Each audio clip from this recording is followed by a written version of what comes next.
We'll call the joint meeting for the Clay County Commission to order. Katie, will you call roll? Caller. Here. Weaver. Here. Price. Here. Holland. Here. Janewine. Here. Helwig. Here. Cheeseman. Here. Murrah. Mayor Cole. Here. Councilor Murrah would be a little bit late, just heads up on that. Go ahead, Chairman. Here he is. Say here, Mike. Here.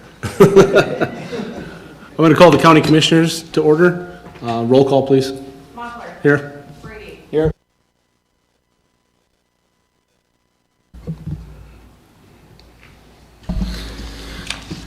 For the city, has everyone had a chance to review the agenda? If so, are there any changes or a motion to adopt? I move to adopt. Motion to adopt by Councilor Holland, second by Councilor Genowine. All in favor, say aye. Aye. Opposed, say nay. Agenda is adopted. I'll entertain a motion to adopt the agenda. So moved. Second. I have a motion and a second. All those in favor say aye. Aye. Opposed, same sign. Motion passes. I realize we have a lot of visitors here today, and we're going to have a visitors to be heard section prior to the agenda items. So is there any visitors to be heard on anything that's not on the agenda today? All right, seeing none. First part of business we have is an appeal of the Clay County Zoning Administrator's decision regarding a concentrated animal feeding operation located on land approximately at 1700 West Main Street. Do you want to?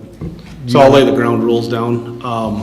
We'll give Drew or Noah 10 minutes to present. Patrick will get 10 minutes. We'll open public comment up and we'll limit that to 2 minutes per person. And then at the end of the public comment, Patrick will have five minutes for rebuttal.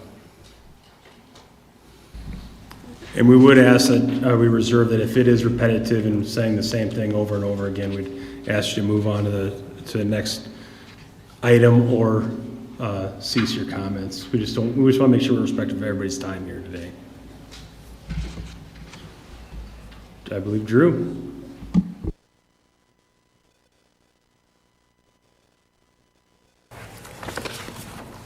Good evening. My name is Drew Gunderson. I'm the Clay County Zoning Administrator. We are here tonight to hear the appeal of my decision that Mr. Mansour's proposed pheasant operation is a concentrated animal feeding, or proposed is a concentrated animal feeding operation, and we would have to apply for a permit before he could commence. I've laid out my reasons in the memo. I think y'all got it before the meeting. And that's all I have, unless you have any more questions. Anybody on the council have any questions? Well, I think that probably, so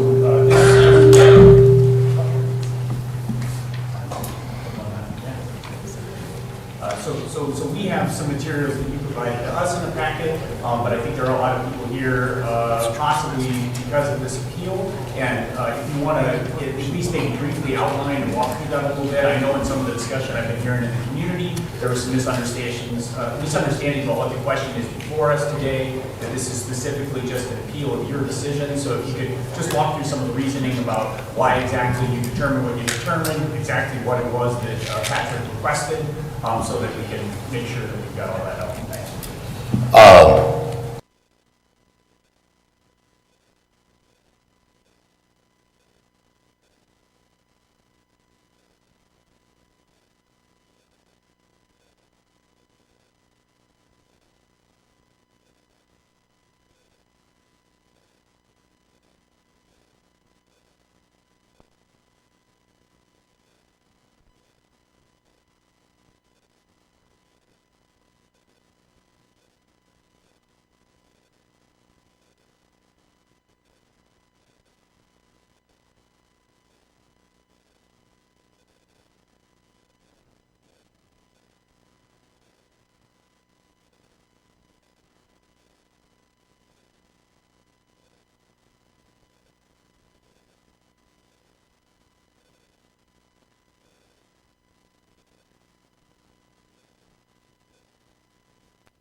Drew, can you adjust your mic real quick? Sorry. Sure. Thank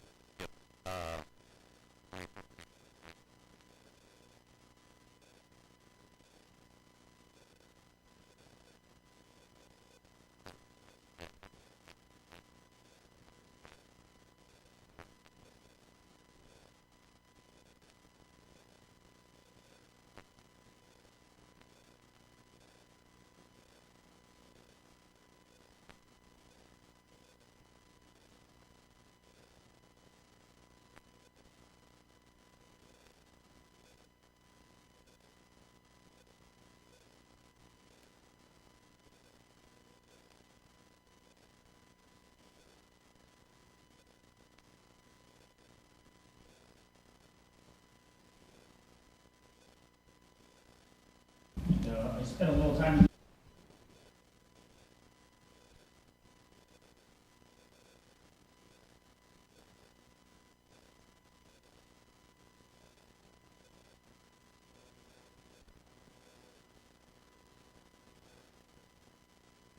Revenues are not sustainable in a lot of facilities.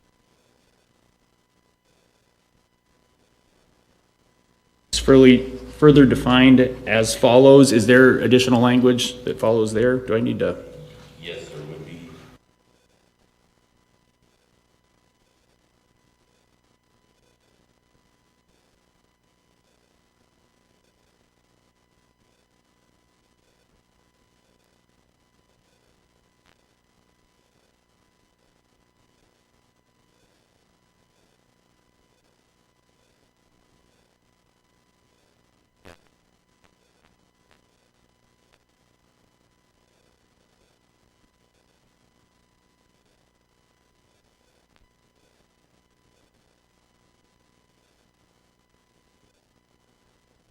Animals are or not under the definition of a CAFO? Like, are there some animals, if I had some dogs, you know, and I'm feeding them, but I've got them in a corral and I don't let them out more than once every 90 days, are they a CAFO? Or how does the state handle those things? For purposes of our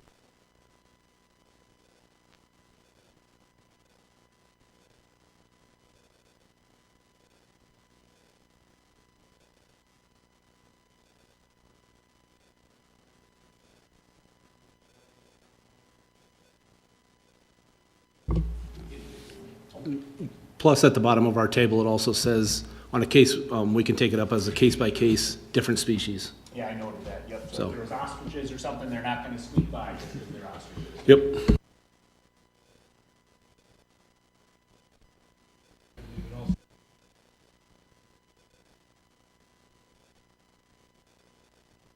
But that operation would still have to meet this definition, correct? yes. Anything else, Drew? You good? Thank you.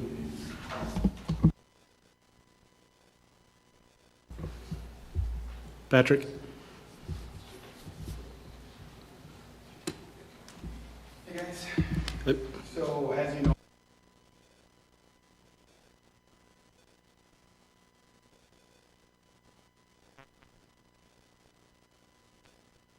So it's egg land, so I'm gonna use it for egg purposes now. On the south side, I was gonna put a pheasant pen, put a net over it and raise pheasants there. I think that's better than having that over box there. Patrick, can you address us? Yes. Thank you. Okay, yep. And anyway, so I was,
Natural resources, maybe? Yes, I have her number on my phone I could find.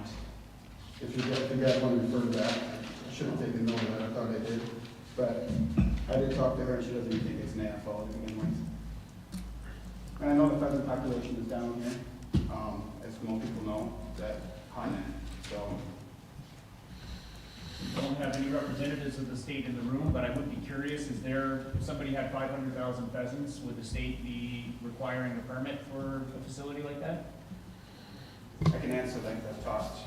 If it only enters the waterway, which it won't because it's a big berm, they said if somebody does call, they can come out and check it, but as long as the manure is not getting to the water, they can't do anything about it. Which it won't be because it's a huge berm.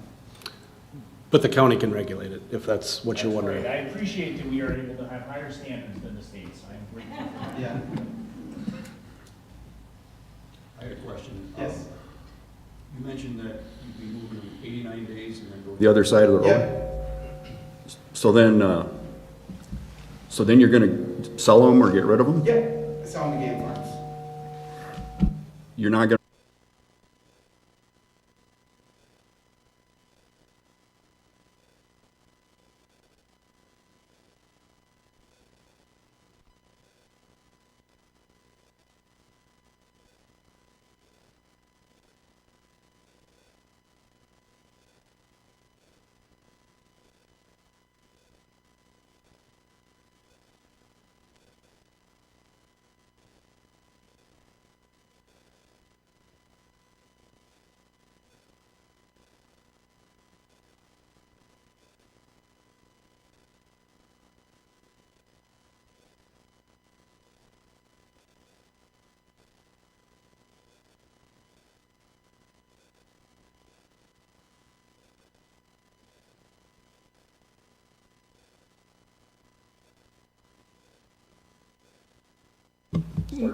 Yes. But here's the deal though.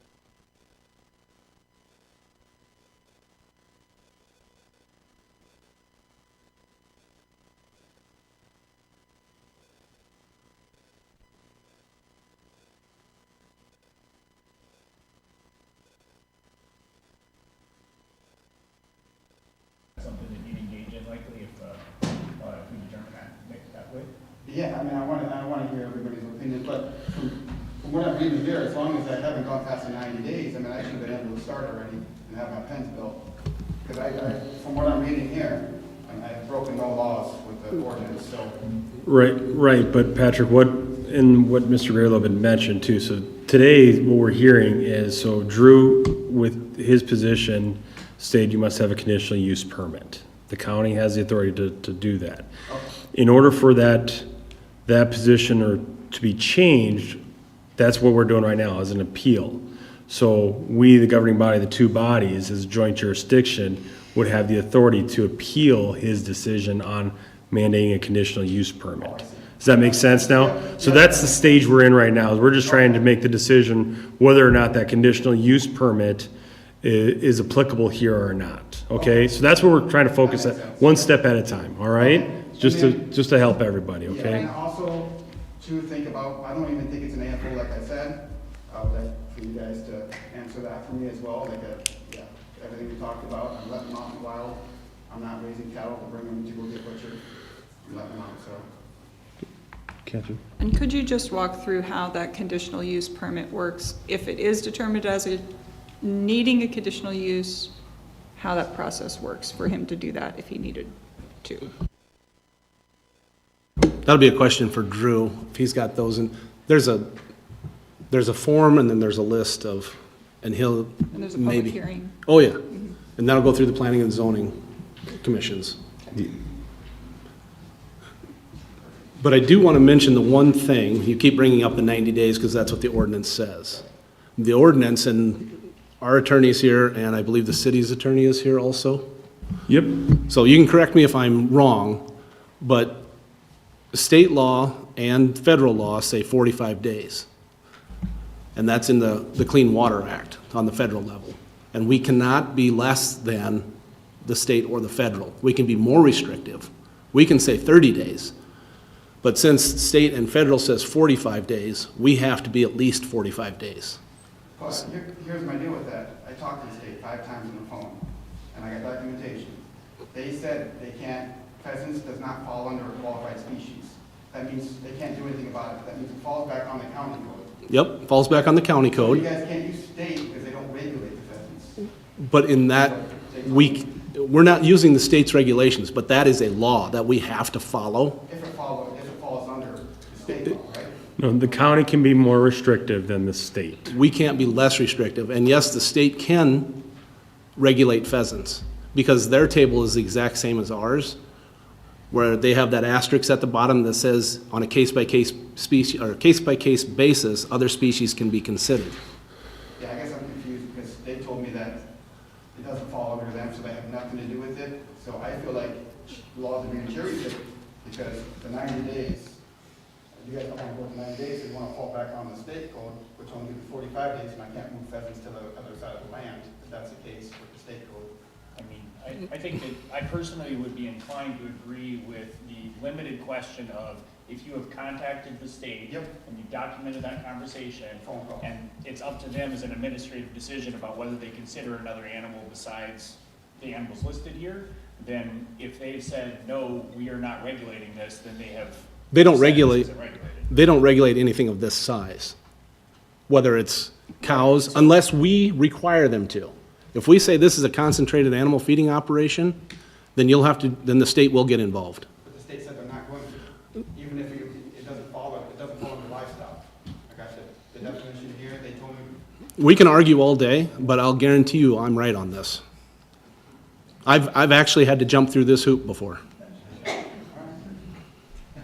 I was on your side. pheasants, you do with pheasants? I was on your side. I know what the state regulates and what they don't. Yeah, but not pheasants. Well, it doesn't matter. It's an animal. And it doesn't matter what you do with them when they're adults. This is about how many you have confined in an area while you're raising them and the amount of manure that they create. So it doesn't matter that you're not going to butcher them or you're not raising cattle for butchering. But I could literally put a fence around it, grow the grass, and let them feed out there. You're gonna have a lot more manure than pheasants. So I guess I'm very confused with that. It all, It's A-land, I mean, I gotta make money with it somehow. I spend a lot of time cleaning everything up and making it look nice down there, very nice actually, so. I guess the lawyers have. I'm sorry, Are they gonna talk? Councilor Hellwig. We'll call on the counselor, okay?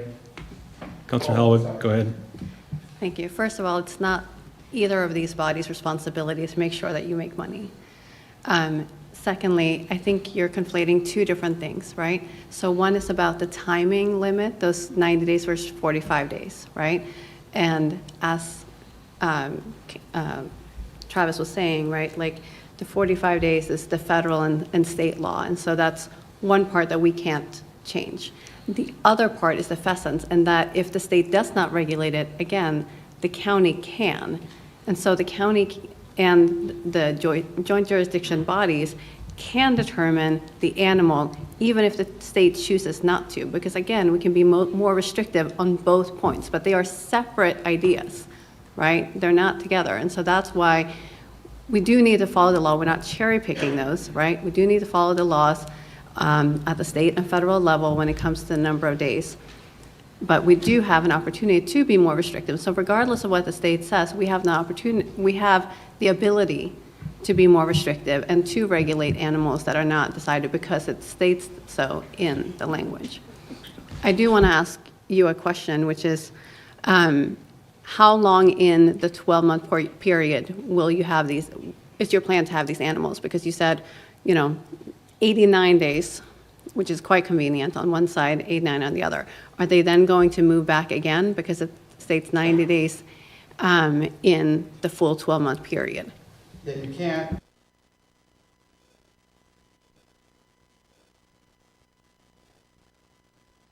Lots in different LLCs, different owners, not just me, different owners. Right.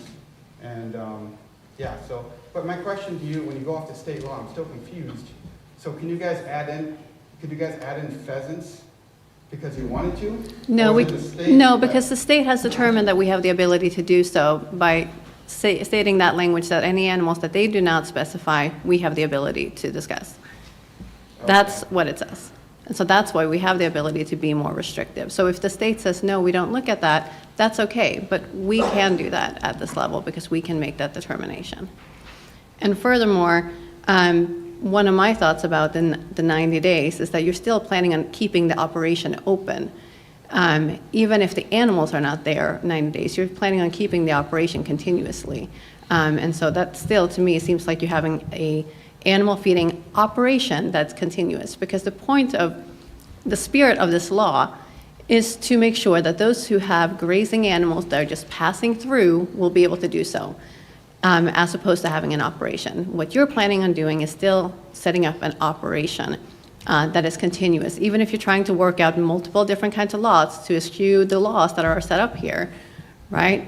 But that's still an operation that is continuous. I'm just following you guys' ordinance. I don't know, I'm not trying to get around nothing. I'm just following the ordinance that you guys wrote under 90 days. That's what I'm going by. Now, yeah, I found a way to make it happen. Now, there's a lot of pushback, I can tell. So, I guess we'll just see where it goes from here, and depending on how I use that land. Patrick, let me ask you this. Yep.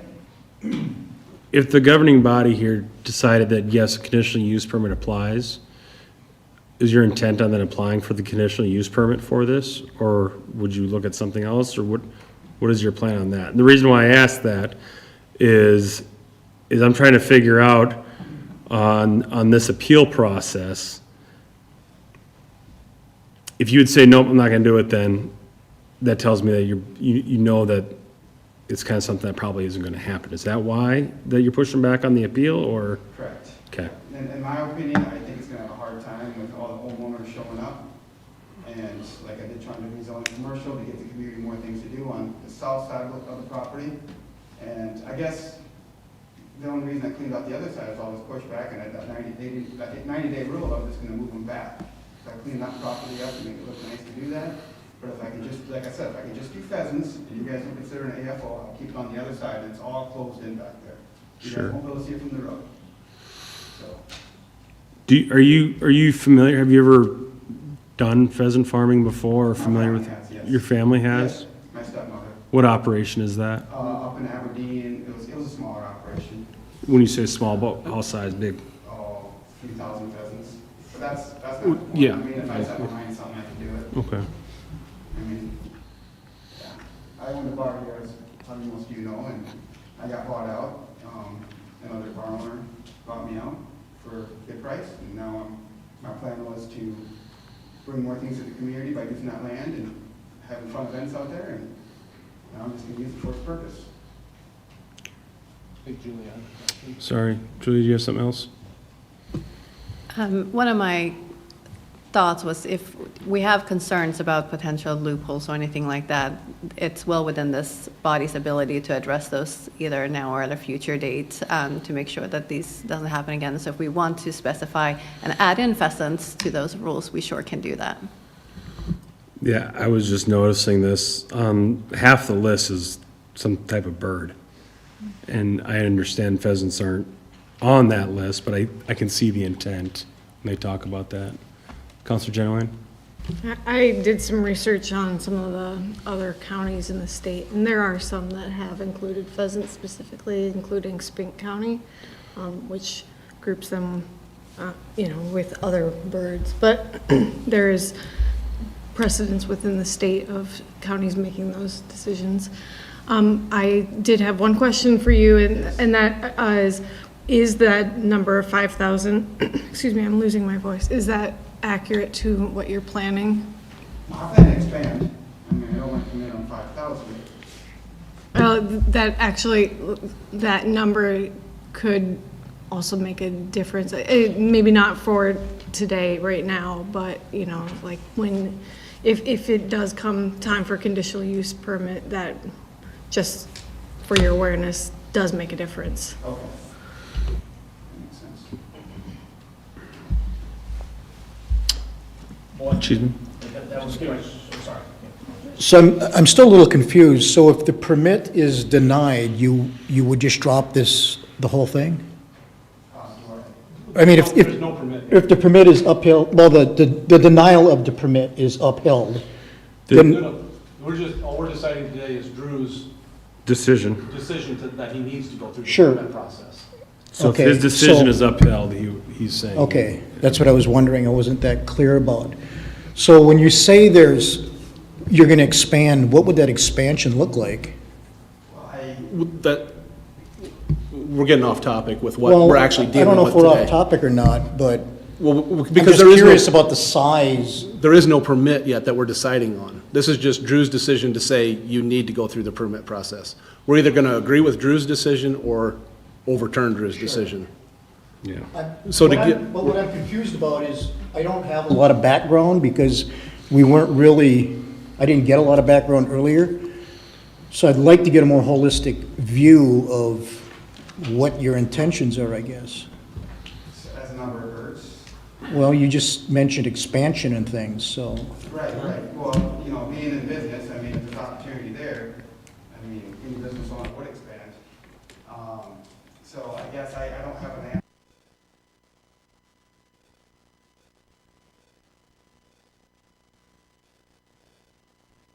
So, He has stated the intent of 5,000 to begin with, yeah. if that is what you're wondering. Well, yeah, but then you brought up the notion of expansion, too. Right. Yeah, But that'll all be part of the permit process If that, yeah. when that time comes. I don't want to stick just to 5,000. Yeah, so as we're discussing these numbers, so my recollection, and so this is shocking to Drew here, so.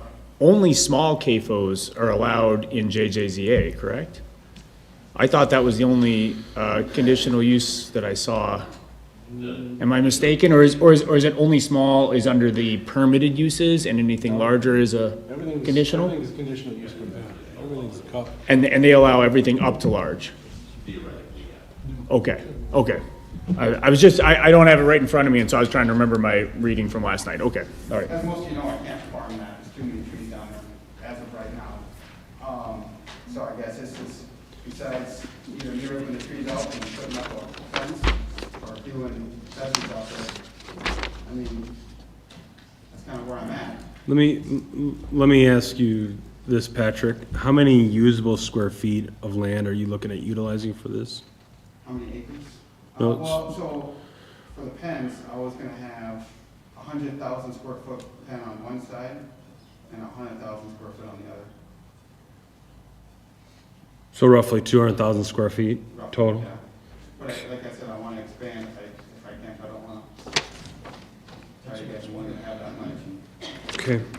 Well, according to the research here that I've been able to look into, the recommended is 24 square feet per bird, so that's 5,000 birds, about 208,000 square feet, so you're right around that on the recommended side. I think you get much more than that, I think you're definitely looking at more of a confined space. Yeah, I talked to people in the business that operate, and they said 5 to 7 square feet. you can get Okay. by with. But yeah, that gives them plenty of room where they won't peck each other's eyes out. Right, correct. So I did pull up what is listed as the current JJZA zoning ordinance, and the only conditional use that I see listed that refers to an animal feeding operation is small concentrated animal feeding operations.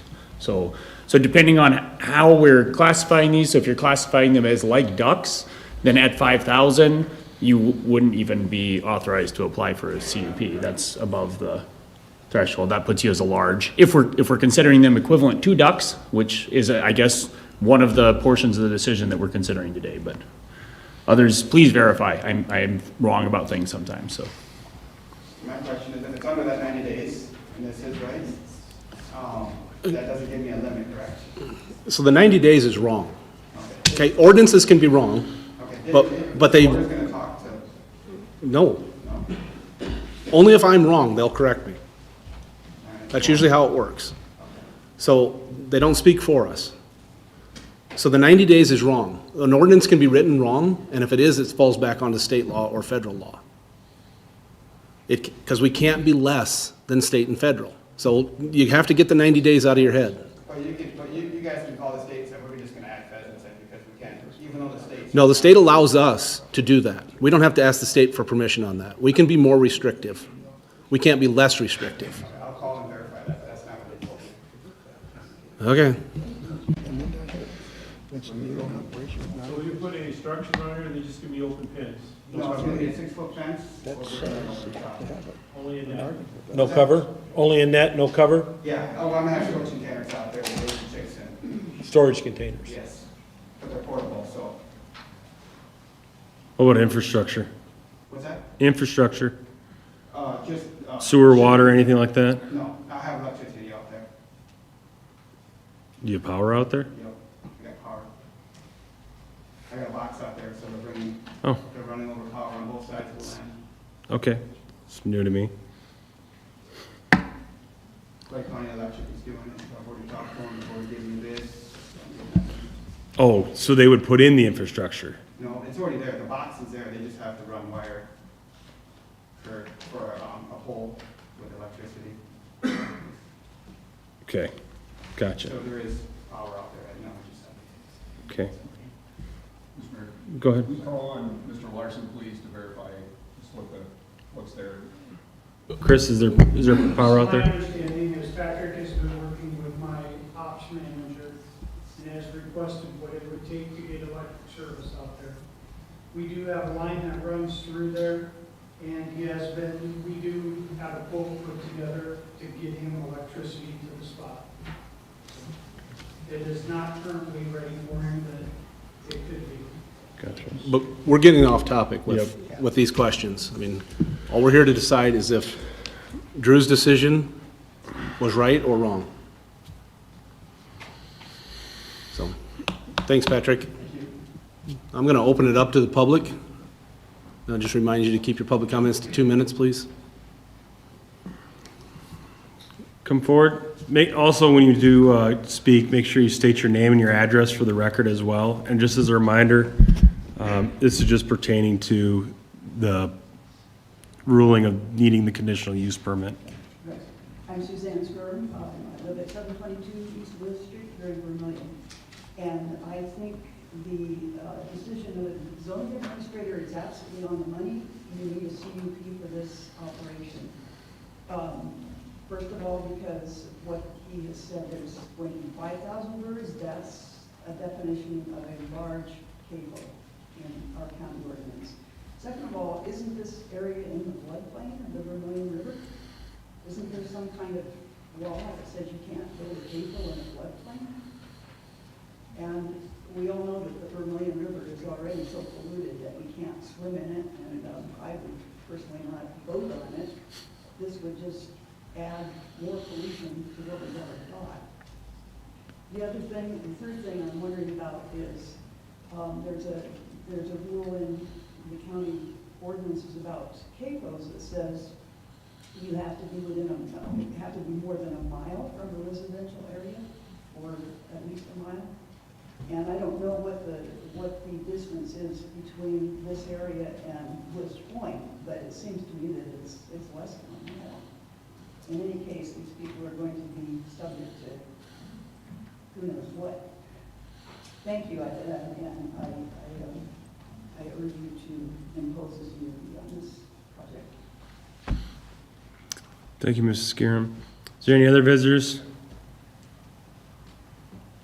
Okay. Governing body to discuss? I would ask that you. I suppose they get to object first, correct? Or no, we're good?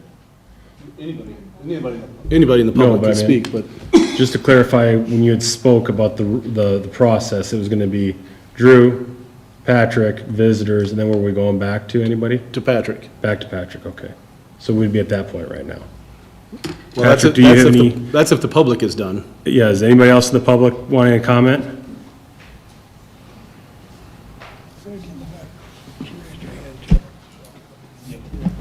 My name's William Folsom. I live at 15 Hall Street here in town.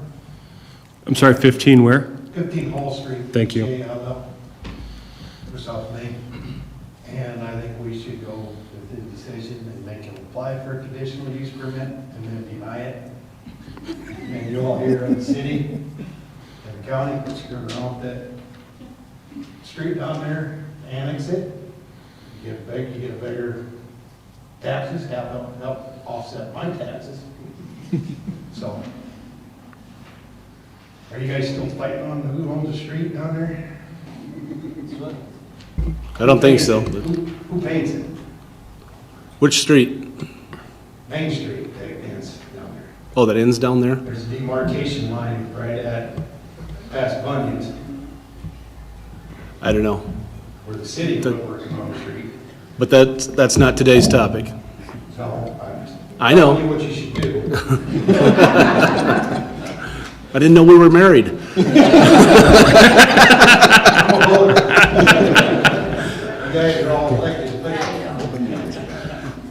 You're all elected officials. Yep. I'm registered voter.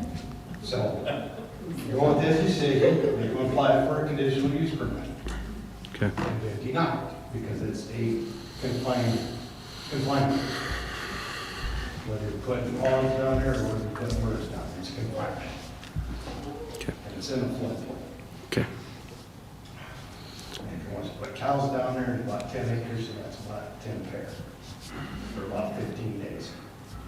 And then you'll be out of grass, so. Thank you. Thank you. There's another visitor over here, I believe.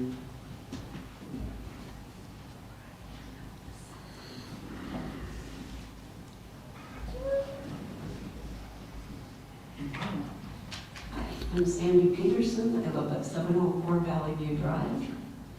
And just a few weeks ago in the newspaper, it talked about the bird flu and how 166 million birds have had to be destroyed. And it is now affecting cats and people. So I'm just a little concerned about having that many birds that close to town. Thank you. Thank you, Sandy. Is there any other visitors to be heard? Mr. Thompson. Greg Thompson, 1416 Rockwell Trail. I have a question and then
Thank you, Mr. Thompson. Is there any other visitors to be heard?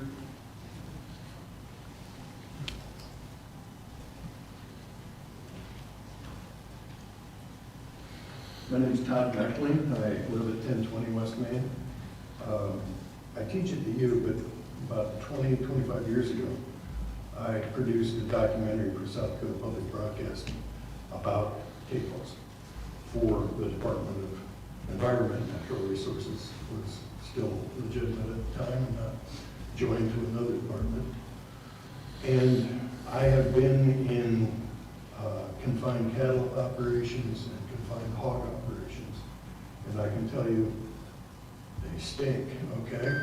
But I have also been in Mennonite, up in the Mennonite colony over my trip, where they have turkey farms, confinements, and they stink too. Now, I don't know if having an open air with a net over it is going to relieve that, but I think it's a real danger, particularly for that area of town. And as others have said, in a floodplain. Is that the plan? Is that how you're going to clean the manure for a couple of years when it floods? That's all I have. Thank you. Thank you, Mr. Meckling. Any other visitors to be heard? Seeing none, we'll move back to Mr. Masur for any other comments before the governing body takes it.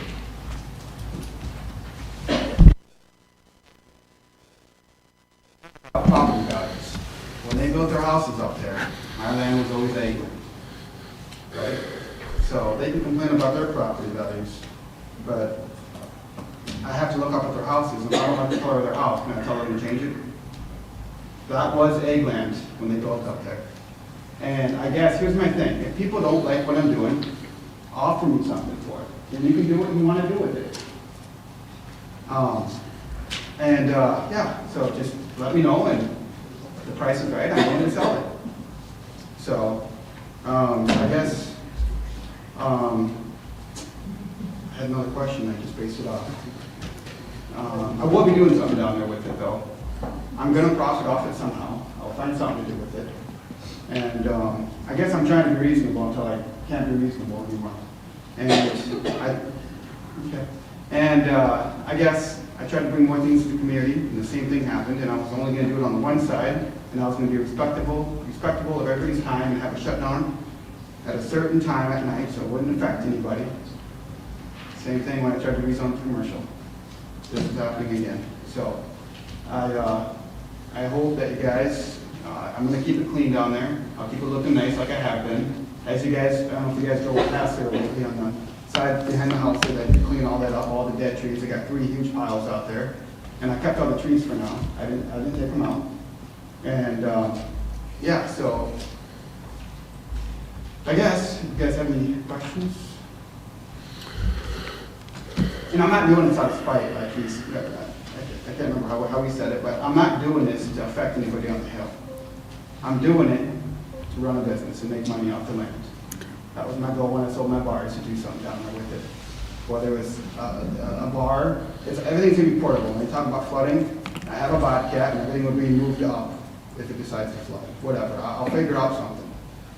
And I mean, there's so many opportunities down there I can do, but it just has to go back to egg land because I can't rezone it, so that's kind of going back and forth here. But you guys have any questions? Anybody? No? Okay. Thank you, Patrick. Thank you. Open to the governing body for discussion. So, because I think it's relevant to potential path forward for Patrick, so. Did I see you looking at the JJZA ordinance, or Drew, did you look at it? So what were you wondering? What I'm wondering is I do believe that it appears that only small CAFOs can be permitted within the JJZA. Is that a correct interpretation? That I didn't see.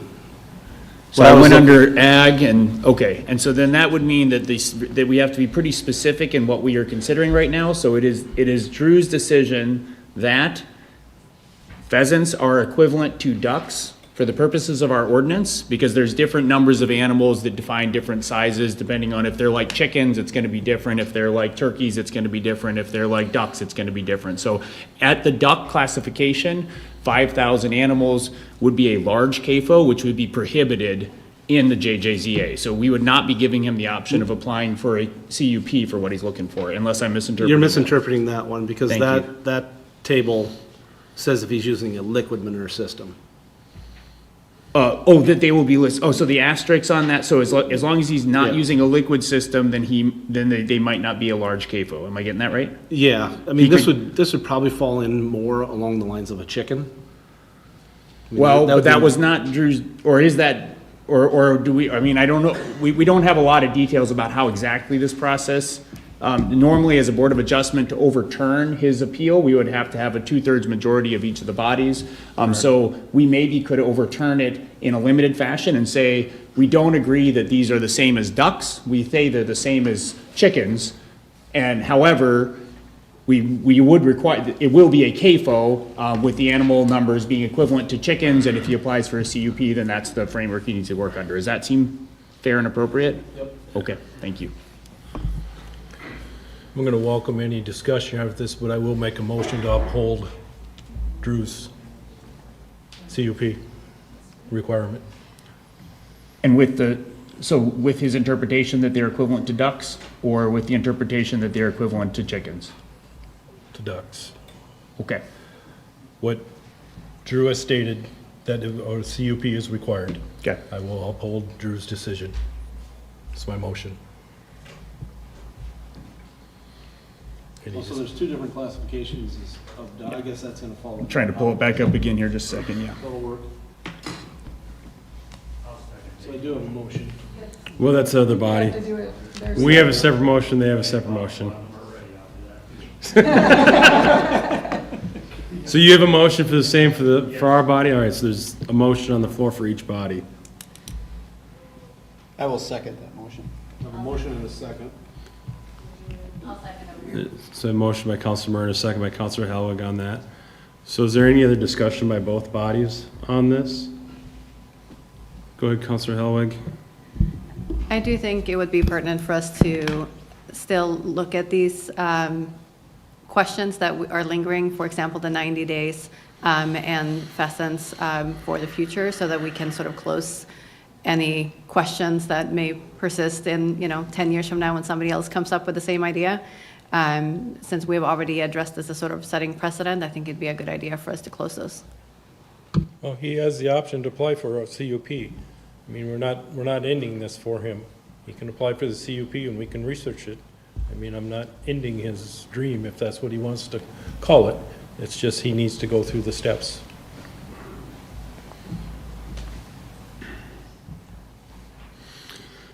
I think there's definitely a concern on it being a CUP with the amount of animals, the area of the land, quite frankly, even the body of water that's nearby. I would agree with Drew's decision on this, and I think that the CUP would apply as well. And I understand that pheasants aren't listed, but whether it's chickens or ducks, they are listed. And I think this, obviously, if it was the intent of the governing body at the time to apply poultry on this, maybe they just didn't have the foresight of pheasants being an option. But, yeah. Any other discussion? You guys want to vote first? You want us to? We can go first. All right. So no more discussion? Roll call. Mochler, Clarification. The yes vote is to uphold, correct? That is the motion that I heard, is that? Aye. Brady, Aye. Keesey, Aye. Graylow, Aye. Gilbertson, Aye. Katie, roll call. Pollard, Aye. Weaver, Aye. Price, Aye. Holland, Aye. Genowine, Helwig, Cheeseman, Aye. Murray, Miracle. Aye. Motions for both bodies pass the conditional use permit does apply to this. Thank you. Next item on our agenda, once I get to it again, is a discussion of the county's desire to keep or terminate the joint jurisdictional zoning agreement with the city. We'll give it a couple minutes for people to clear out if you want to. You gotta leave? Okay. Katie?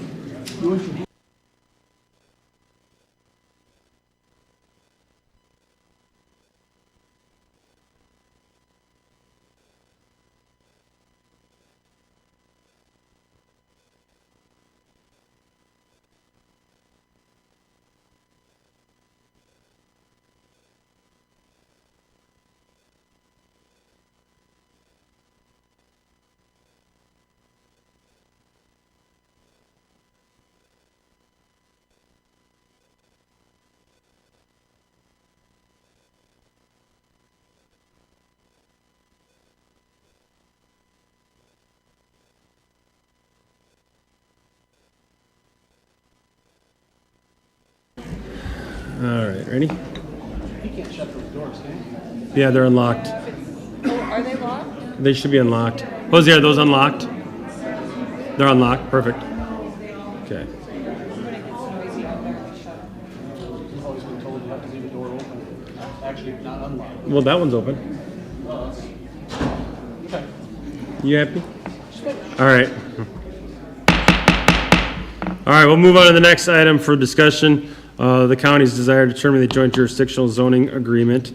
I don't know if the county wants to present first or Jose wants to present first. Why don't we, how do we have it here set up? Jose wrote the memo. Yeah, Jose, you wrote the memo, so why don't you present it first and then we'll let the county go from there. Thank you. Okay. So the city and the county have been working together under the joint jurisdictional zoning agreement, JJCA, since the adoption of the city of Vermillion and Clay County Joint Comprehensive Plan in October 2011.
occur at a predetermined time and date that would allow both bodies to amend their ordinance for the inclusion of the new territory into their jurisdictions.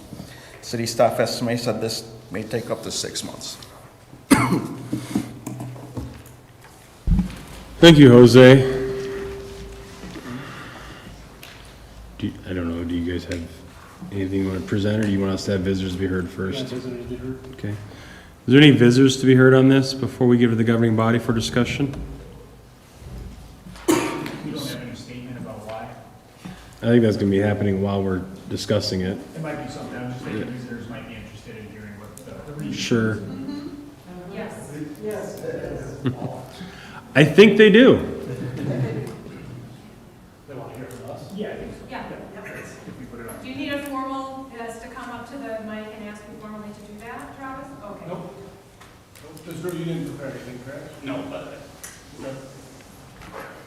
but the proposal, I think, or the thought is to, in the joint jurisdiction area, the area within that 1 mile of city limits would fall under city zoning jurisdiction. Anything outside that mile would fall under the county zoning jurisdiction. Because Jose said anything 3 miles out, the city could have plating authority that far out. This would be a tremendous simplification of our current set of zoning rules. We would just have 2 zoning ordinances to deal with the cities and the counties, not 3. And I think it'd be a lot simpler for just administration. I probably had to spend a third to half of my time on joint jurisdiction things for zoning, and it probably accounted for less than 5% of the building permits. So that's where we're at on that. Any questions for me? Not yet. Thank you, Drew. Now, do any visitors want to be heard on this? Okay, I think I got one coming up right now.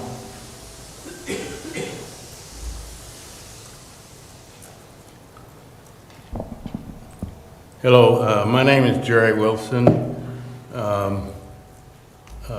Many years ago, I served on the Clay County Commission. And Jerry, real quick before you get in, I'm sorry, can you just put your address, sorry. My address is 30959 Frog Creek Road. So obviously I'm a rural resident like some of you. And the thing about Clay County, as you probably know, this is the smallest county in the state.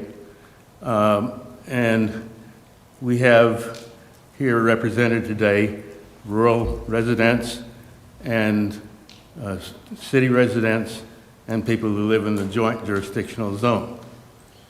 I want to give a little history here.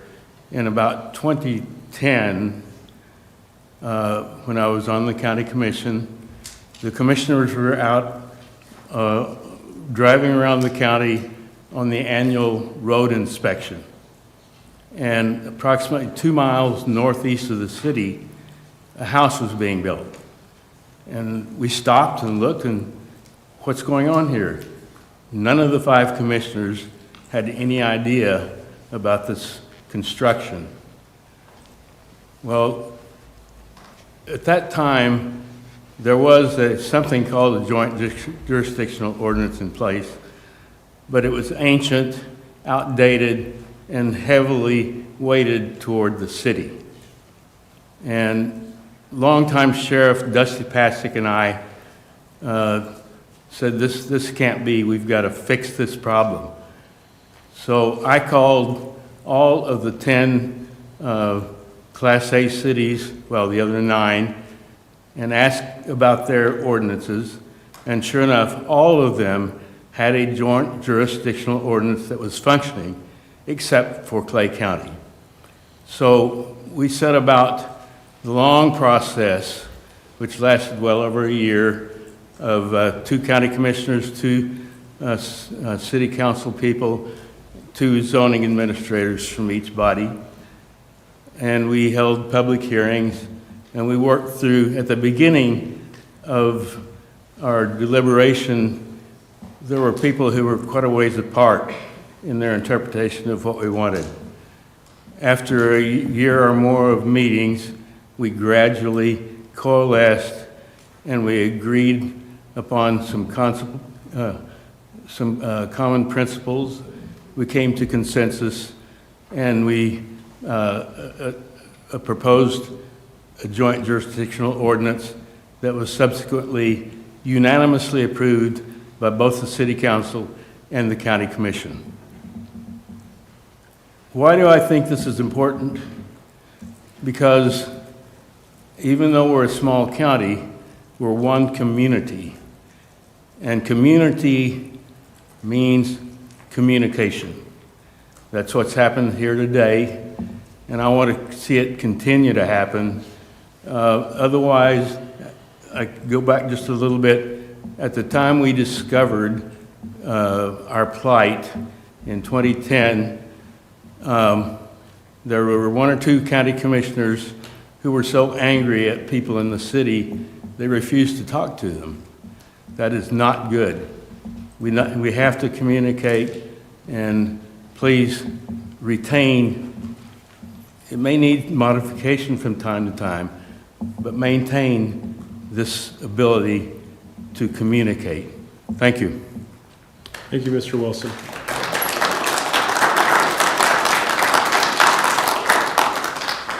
Is there any other visitors to be heard on this?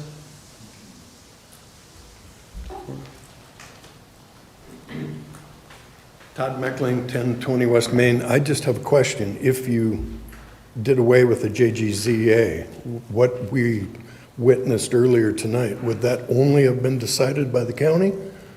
No, that would have been only decided by the city. Only by the city? Correct. Yep. Thank you. Which, from the looks of it, would have been the same outcome. Any other visitors to be heard? Come forward. My name is Carol Gui. My last name's spelled G-E-U. I live at 1308 Rockwell Trail in Vermillion. And I guess my question is, in listening to Drew, he talked mainly about it being a workload issue for him. Are there other issues that we need to be aware of why the county commission wants to do away with the agreement? Yeah, I'll answer that. I don't believe that the city is following the ordinance, and I'll give you an example. And it's under the joint jurisdiction, and it is 2.07. And this is when joint jurisdiction was formed.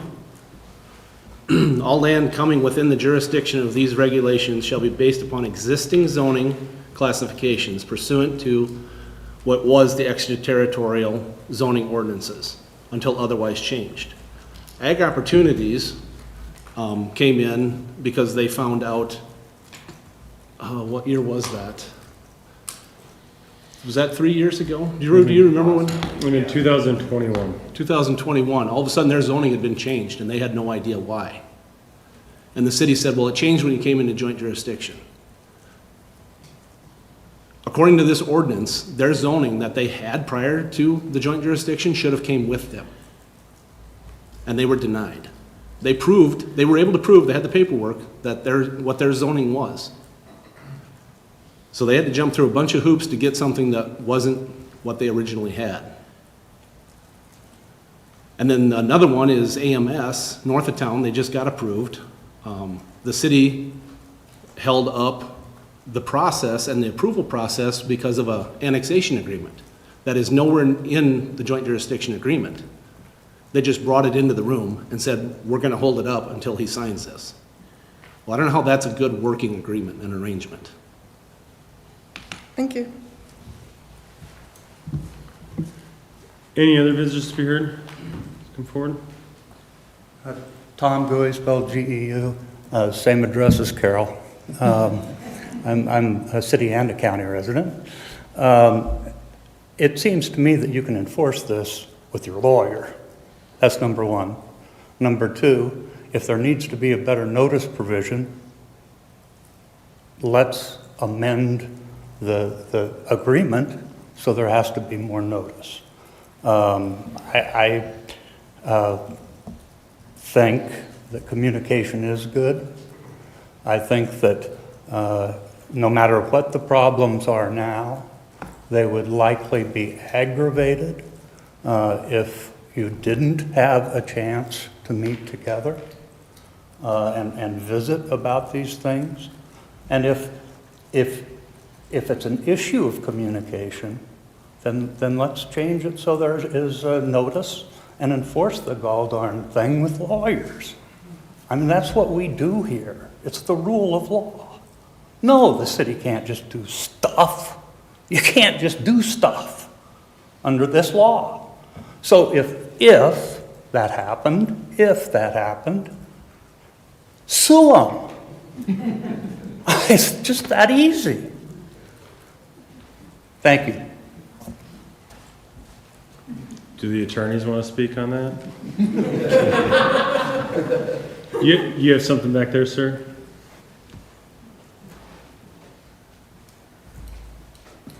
My name is Bruce Gray, live at 804 Canby Street.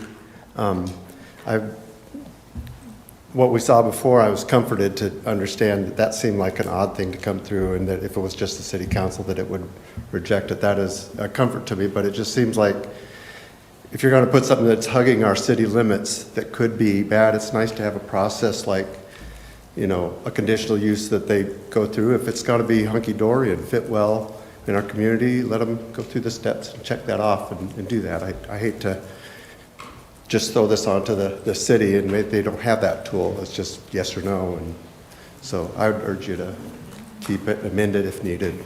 Thank you. Thank you, sir. Any other visitors to be heard?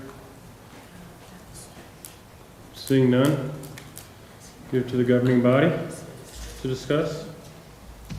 So my question is, I've asked this to Mr. Prescott, and I would welcome Jose, John, Alec, anybody to answer this question. What is the pros and the cons of this? What is the pros for the county to stay in this? What's our benefit? I guess I can't talk about the county as far as the benefits. That's something that you guys need to figure out what the benefit and the cons are. What kind of answer is that, Jose? Well, it's what are you offering us? I mean, what you know the system as well as anybody. I mean, at the end of the day, it's going to be a process that you guys can come to the table and talk about whatever is happening outside of city limits within that 1 mile or whatever the JJCA boundary may be. So that's what I have a problem with is everybody gives me that answer that I can come to the table. We can come to the table. I need a piece of paper to come to your table. That's what you're telling us. Well, you don't have a piece of paper right now, but you're here, and a lot of these people don't have a piece of paper and they're here. Yeah, you're talking circles now. But you're telling me I'm required to have a piece of paper to have joint adventures with the city. When you know in your letter memo you sent here, you're saying about you get the mile, the 3 miles, that's state statute. You know that. Be respectful. Please don't speak.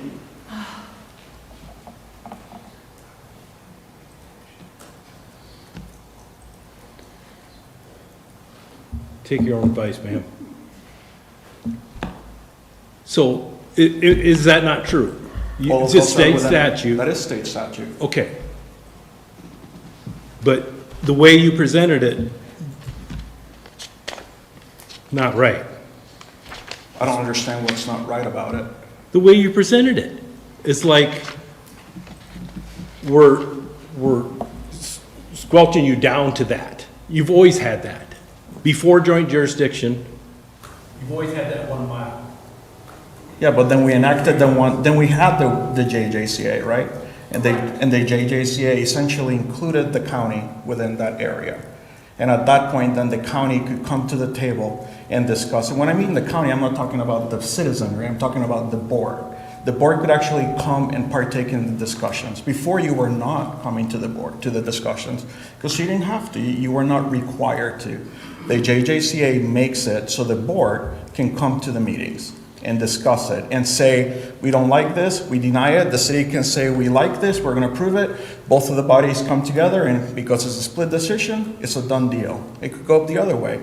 Both bodies have to agree to the decision to take place. So the JJCA gives you that ability. The state statute does not, if the JJCA was not in place. Give us 51%. Then that would not be the same thing. Where's the partnership in that?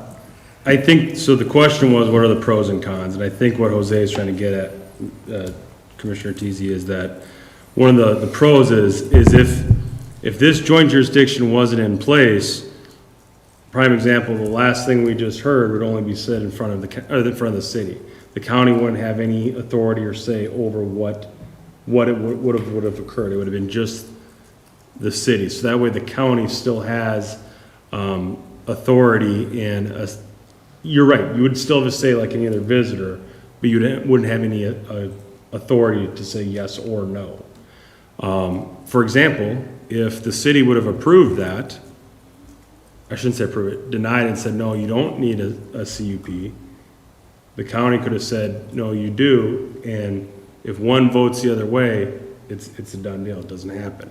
So that I think is the pro for the county. Did I say that accurately, Jose? I think so. Okay. We have a couple other people with questions, and I want to address theirs as well, because I know their hands are getting tired. Councilor Helwig, you have something? Thank you. Right, so clarifying point and then some clarifying questions that I have. Right, so I think the benefit to the county, right, is that you have the ability to jointly make decisions within the 1 mile, whereas the benefit for the city is that we get to then have an ability to partake in the discussion outside of that 1 mile, the additional 2 miles outside of that. And so some questions that I have for Jose and Drew would be, how many recent decisions, like sort of what proportion of our decisions are within that 1 mile are the ones that the city otherwise would have decided without the county commission? And of those outside of 1 mile, how many have resulted in split body votes? And if you don't know the precise number, if you can give us an idea of what we're dealing with. And then my question for Travis, just because I don't remember, and for clarification, those examples that you gave, were those within 1 mile or were they outside of the 1 mile? And yes, I know that there were additional meetings and work, and they did have to do a lot more paperwork and come to meetings and go through hoops, as we say, which is, go through the democratic process. But was the outcome of those meetings, do you think they were detrimental to the property owners or to the community at large? Or didn't we come to some consensus on those that seemed to be relatively favorable or balanced to the whole community? You had a few questions in there, so let's have Jose deal with his first, okay? Sorry. And I don't know if that map might be helpful for you in that.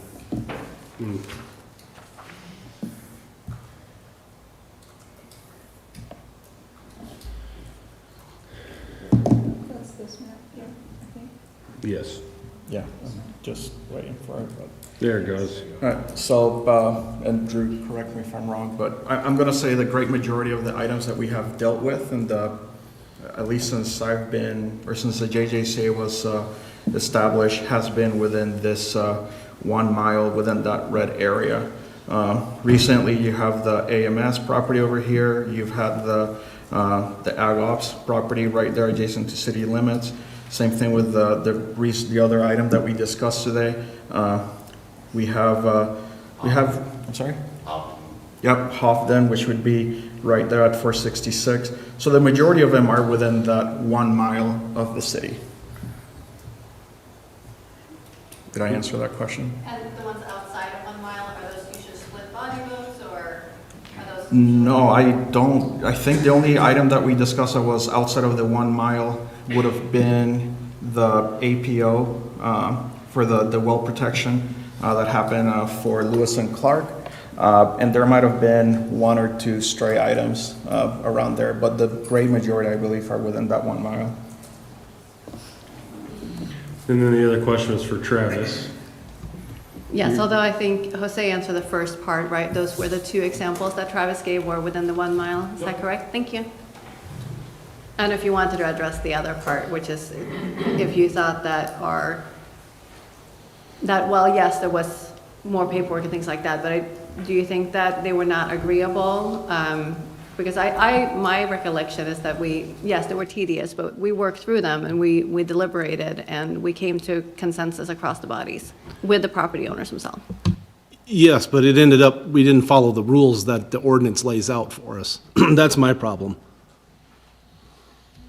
Because, like on the AMS one, the annexation agreement isn't part of the joint jurisdiction agreement, correct? But we brought it in, and we made it a condition on them getting approved. I have a problem with that.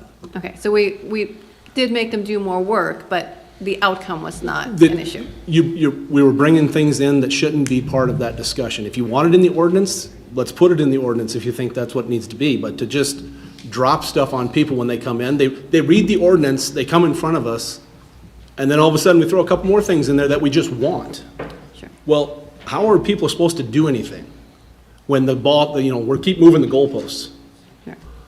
And with Ag Opportunities zoning, they had the zoning in place that they were supposed to have, but it got changed when joint jurisdiction was formed. But according to the ordinance, they were supposed to come in with the zoning they had. And I don't know if you were on the board at the time, at that time, the motion from the city, and I think it was the planning and zoning, I was sitting on planning and zoning at that time also, was to deny their request until we could rewrite the ordinance. I think that's a problem. If you want me to respond, I will, but otherwise I'll cede the table to.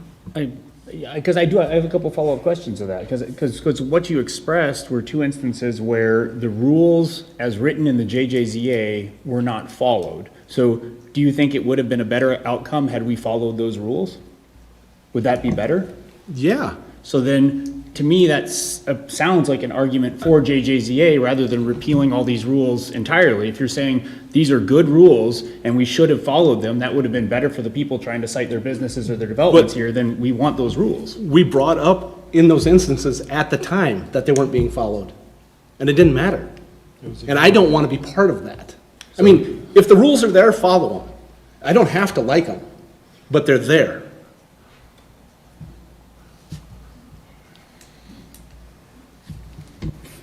Is that a response to that? I mean, I do have a response. If it's a response to that, yes, then I'm gonna go to Counselor Genowine. Okay. I mean, I guess I have a few points.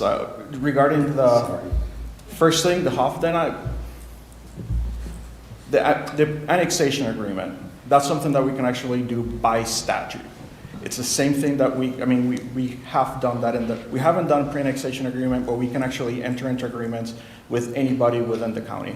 Doesn't have to be in the zoning ordinance for us to be able to enter into an agreement. Secondly, as far as us not following the rules, the JJCA was adopted by both bodies. It wasn't the city saying, this is what the county is going to accept, deal with it. It was both of the bodies accepting it. Was it an oversight? Was it a mistake? I don't know. Sure, it was, whatever. But then it would have to be fixed by both of the bodies. It wasn't the city overruling the county. It wasn't the city imposing its will on the county. It wasn't anything like that. Secondly, or thirdly, the county has actually also not followed the ordinance if we're going to be nitpicking and stuff. So the Hofden item, it was a rezone, and the county actually put conditions on the rezone.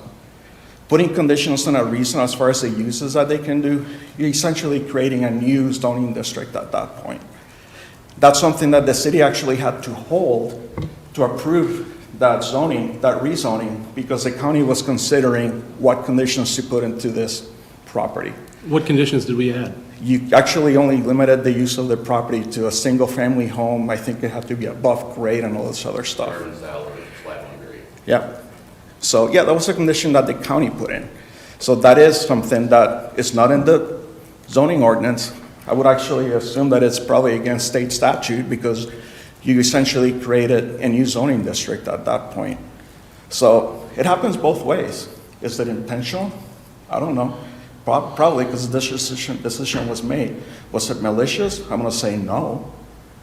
But, yeah. But on Ag Opportunities, why didn't we correct it when it was brought up in that meeting? Why didn't we give them their original zoning back?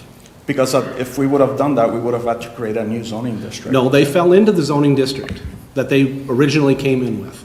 We still had that on the books. We changed it during that process. Yeah, we had to change it because the zoning district didn't exist. Yes, grain elevators fell into heavy industrial, which they had the zoning in the extraterritorial agreement. You told us that it got changed when it was a blanket, Rezone. When the zoning ordinance was adopted. when in 2013. Yep. But according to the ordinance, that shouldn't have happened. Then according to the ordinance, we would have had to adopt a new zoning district if you wanted that particular use to be the way it was. But it was, that use, the way it was, fell into an ordinance that we already had. Here's the deal, and I'm not trying to be disrespectful, that ship sailed already. I'm giving you examples of why I don't like it. And I agree with that. I'm gonna respectfully agree with all your opinions as far as why you don't like it. I can't take those away from you. But you can't be coming over here and telling me that the staff, city did all these items wrong, when I can actually say the same thing that the county did all these items wrong. No, We're not I'm gonna not- solve anything by I'm doing not saying that. that you didn't get to make any decisions. Well, you said city. I work for the city. When I say city, because when they say county, that means us five. You didn't get to make the decisions. Those issues were brought up. Because right? You don't get to vote, right? No, So it's not city staff. No. I mean, you give your opinion. Yep. So I'm just stating what I don't like about it. And that's fine. Let me ask this real quick thing. Counselor Genowine, you've been very, very patient. Did staff confer with legal counsel when doing the pre-annexation agreement and all that? Did we talk to the legal? Yeah, we talked to legal counsel. So you clarified it and everything was all good with them? Yeah. Okay. Counselor Genowine? And I want to remind everyone that we did not, that was not a conditional use. That was a condition on us meeting. Again, as a body, it was not a conditional use for the AMS property. Just want to say that again for the record. But I also want to say, I am still losing my voice, but the previous topic tonight demonstrated how the residents of areas both in and out of the city might have something to say about things that happen in the JJZA. And the people, the residents of the JJZA, they benefit from having representation by officials that they had a voice in electing. Like taxation without representation is something that we all learned from a very young age, and I think that it would be detrimental to those who live in the JJZA to have the county pull out of this agreement, because they now are going to be represented by us, and we will do the best. We would do the best that we can, but they didn't elect us. They elected you. We elected you. So I think that it is in everyone's best interest that we maintain the JJZA. And if the challenge is that there are 3 different zoning rules, which I think that there's good reason for 3 different zoning rules, like maybe the conversation should be, can we pick 2? Can we follow can the JJZA follow one of them or the other? Is that the conversation we need to have? I don't know, but I think that discontinuing the agreement is not a good idea for anyone, especially those in the JJZA. Rich? Just wrong thing, here we go. Just a quick thing, Drew, you're right, it's more complex when we have the JGZA, you can stay there. And we know that, and when we're working on the comprehensive plan, which we're still working on, part of it was to try to simplify that, and we should continue working to simplify that as simple as possible. It won't be as simple as one or the other, but it could come close. And before it was cumbersome, we're trying to make it less so. So thank you. Yeah. I guess being somewhat new to the council, not being involved in previous years, it appears to me that there has been some benefits of the joint agreement. So the question I have is it so broken beyond repair that it has to be broken? Or is there an opportunity to continue to meet and make changes that might need to be make changes? So that's the question I just had. Still one of my questions is, what are our benefits? And, excuse me, I'm a loud speaker, so don't be taking offense. I'm a loud person, so I'm not being disrespectful, but I'm a loud person. So what are our benefits? I mean, that's my main question here. What are the benefits to us? I think they kind of explained that where it gives, a voice at the table here where, prime example, this last one was you guys had the opportunity to speak, and not only you as the county representation, but your county voters. So I know many county citizens that live outside the city have always said that, it's unfair that the city gets to make decisions for where I live within that mile because I don't get to vote for the city council. Correct, but they do get to vote for you, where that's where their voice is at this table. And that's why I like having, as awkward as they are, having two governing bodies at the same table when it comes to procedures, but it's good to have us having this discussion because your county residents now have a voice at this table right now. Even though they didn't vote for any of us, they voted for you, and that's why if you say no to something or yes to something and we can't, for lack of better words, shove it down your throat. If we didn't have joint jurisdiction, and Jose, correct me if I'm wrong, please, or council, if we were to go back the way state statute is, we would have a 1 mile jurisdiction for zoning without any county input, and we could also annex things without the county's input as well, correct? Sorry, did you say annex? Annex and zone, is that correct? The annexation is a different process. Okay, but the zoning we would. Yeah, the zoning we would, if I could have the map again. The zoning, we would have zoning all the way up to that red. And then the brighter yellow circle or lime green circle there is the subdivision. That's a subdivision ordinance that we would be able to apply that. Again, the county wouldn't have any say on that either. On the subdivision ordinance, yeah. But they would have, outside of this red line and within that lime green, they would have the zoning jurisdiction, and we would have the subdivision ordinance requirements. Correct. So am I correct in saying that if we didn't have this joint jurisdiction, the city would actually have more authority or control with this? Depends on how you say it, but yeah, you could interpret it that way. That zoning-wise, we would have the majority of the decision because, I mean, if you look at the area that encompasses that red is almost all of the blue, which is a JJZA right now. But then the subdivision ordinance would give us a lot more breadth as far as what we could govern as far as subdivision ordinance. No, I'm in the same agreement with Councilor Lieber here, and I look at it as a marriage, and through your marriages, you're going to have fights and arguments and seek counseling, and I'm learning.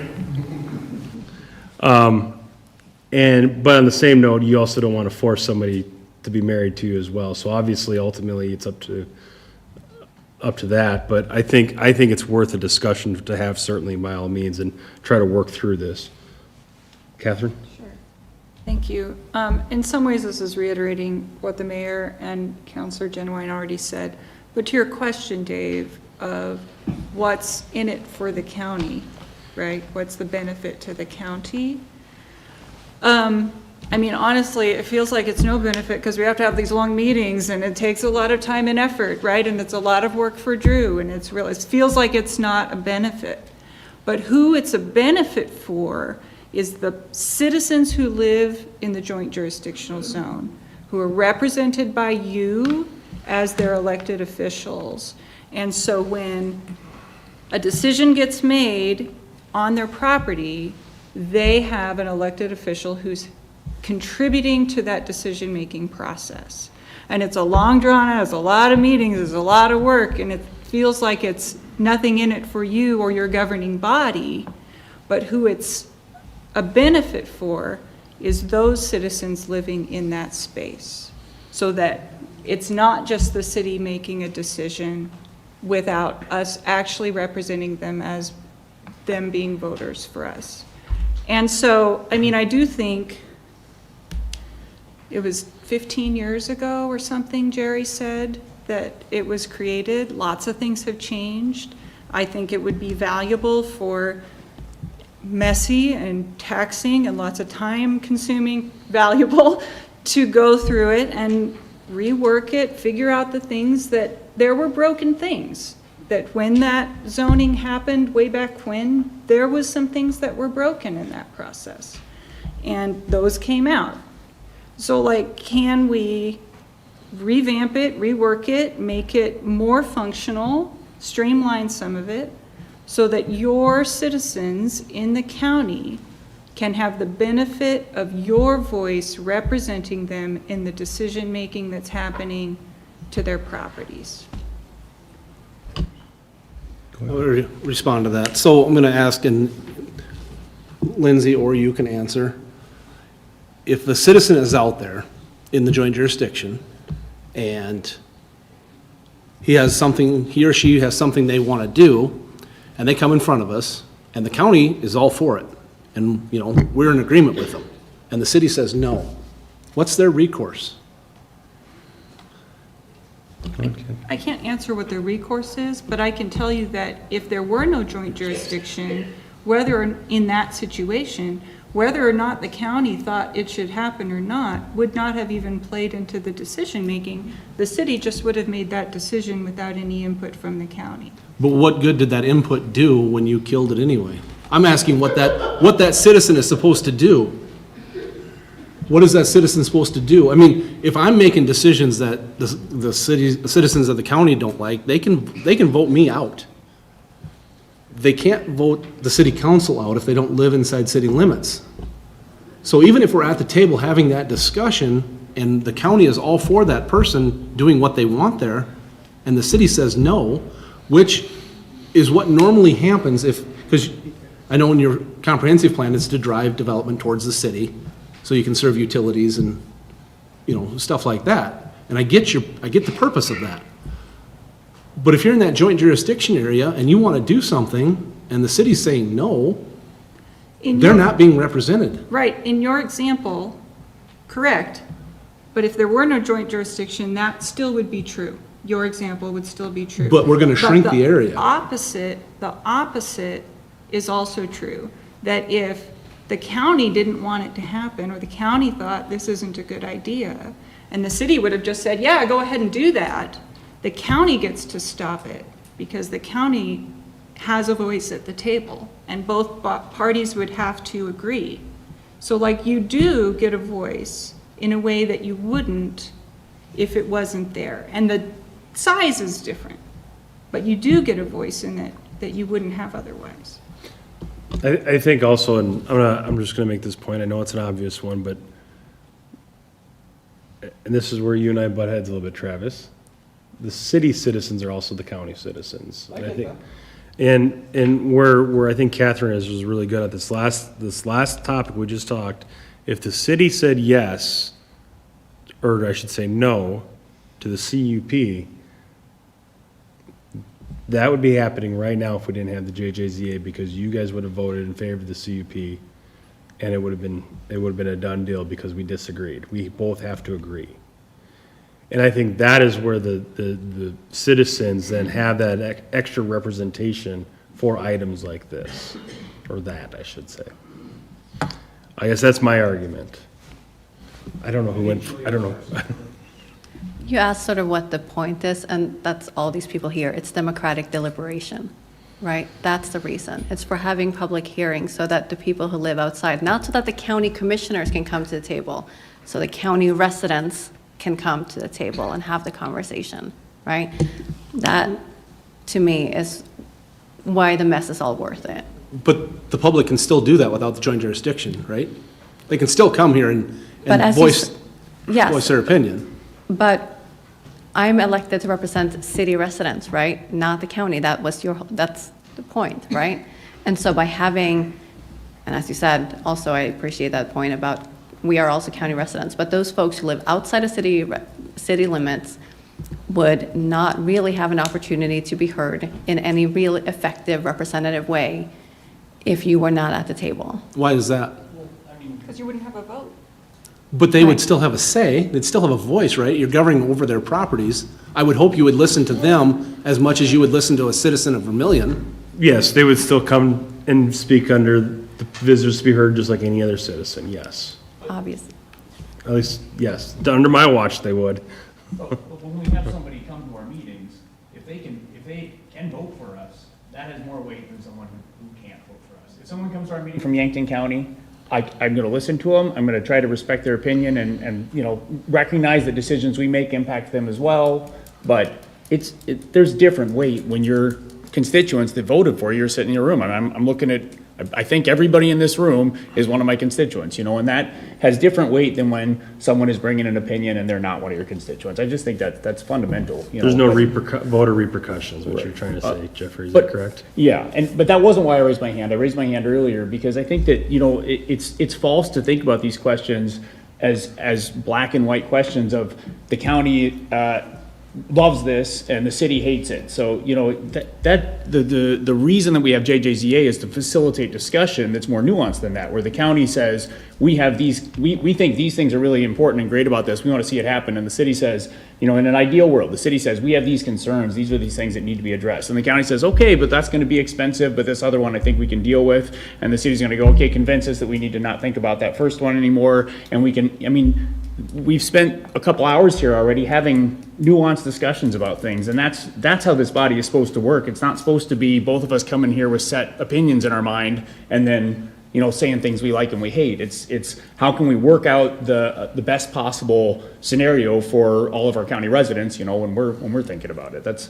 So to me, that's what I don't want to lose. And I recognize that we could still come into the office. We could, you know, if we desire to, we can go talk to Jose and, you know, we could come to a meeting and speak on the things that we want. But right now we've got a robust process in place that it sounds like maybe we need to make better, but it doesn't seem sensible to just throw out the baby with the bathwater. I think that, you know, the concerns you've expressed are good, but also in the last 2 years I've been on the commission, I haven't seen a bunch of instances where the county says, we want this, and the city's like, no, we don't want that, and it ended at that. That just hasn't been I mean, I haven't been on the commission nearly as long as you, but that hasn't been my experience so far.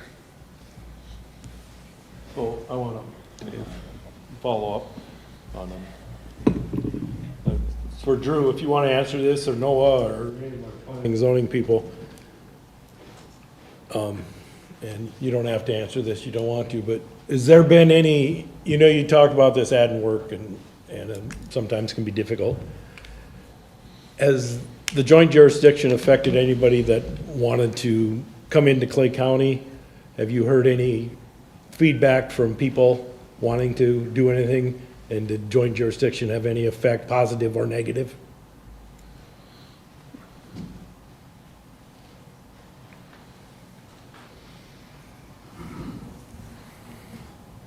I don't think the joint jurisdiction has not been, I wouldn't call it a red carpet for anybody coming in, but whatever's going to be there, I think the same underlying issues are going to remain if the joint jurisdiction agreement is there or not. Okay. Yeah. I think some of my concerns are probably along the same lines. Currently, as a commissioner, I serve on the 4-H board, and I know there's talk of the 4-H grounds moving, and yes, I do want to be a voice at the table if that were to ever happen. Not saying it's going to happen in my tenure, but you never know.